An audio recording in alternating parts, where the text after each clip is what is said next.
In this training screencast I'm going to be covering fact stores. If you haven't watched the general training on data stores, please watch that first, as it gives a whole lot of background information that will help you understand fact stores. So I'm going to be covering some basics on facts versus dimensions, the old versus the new fact tables, and how to create and manage the fact stores. So let's just take a look firstly at facts versus dimensions. We just cast our mind back to the dimensional model, which is also called the star schema. You'll recall that the fact table sits in the middle of the star schema, and that stores mainly numbers, whereas the dimension tables are joined around the fact tables. They contain mainly text attributes, and they're used for column headers as well as grouping and filtering. But we're going to be focusing right now on the fact stores, which store mainly numbers, and these are also called measurement events in data warehouse theory. So let's compare the old versus the new fact tables.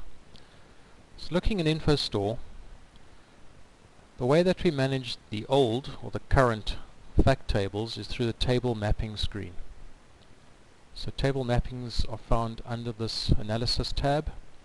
You'll see that we have the file information and the table mappings. Those will at some point fall away, and they're going to be replaced by the data profiles and the data profile mappings.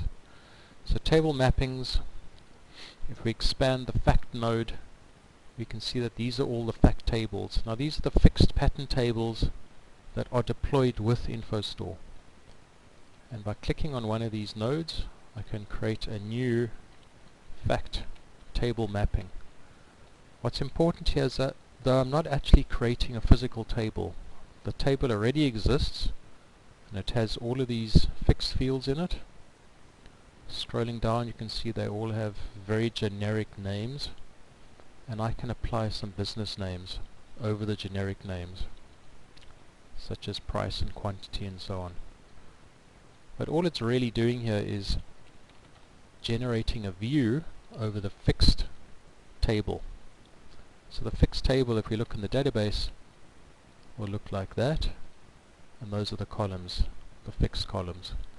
So we're not really changing the table, we're not customizing it according to our needs. It's still a very big table with lots of fields, which means that if we don't use all of the fields, it's going to be taking up a lot of space which isn't really needed. So it's wasted space inside the database. So we're trying to move away from the table mapping screen to a more flexible model where you can generate and manage your own fact stores. So we would go to the development tab and data stores, and I'm going to create a new fact store. Positions.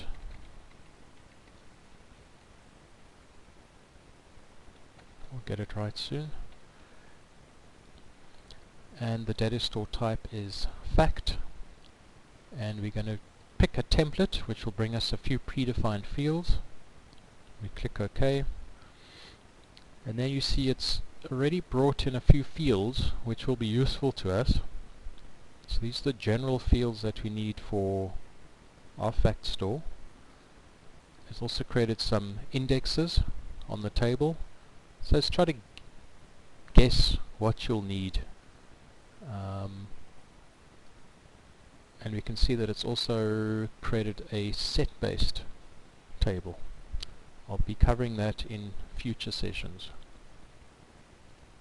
I'd also be covering all of these load types, but if I were to click deploy, it's actually going to generate a table for me. So it goes into the database, it generates the table, all of the loading stored procedures, the staging tables, the views, everything that you need. And if we have a look here, you can see that it's generated a lot of stuff. You don't need all of these cryptic names. These are taken care of by the workflows, etc. But it's as easy as that, and we have a table which is absolutely customized according to our needs. There's no wasted space, and it's going to perform a lot quicker.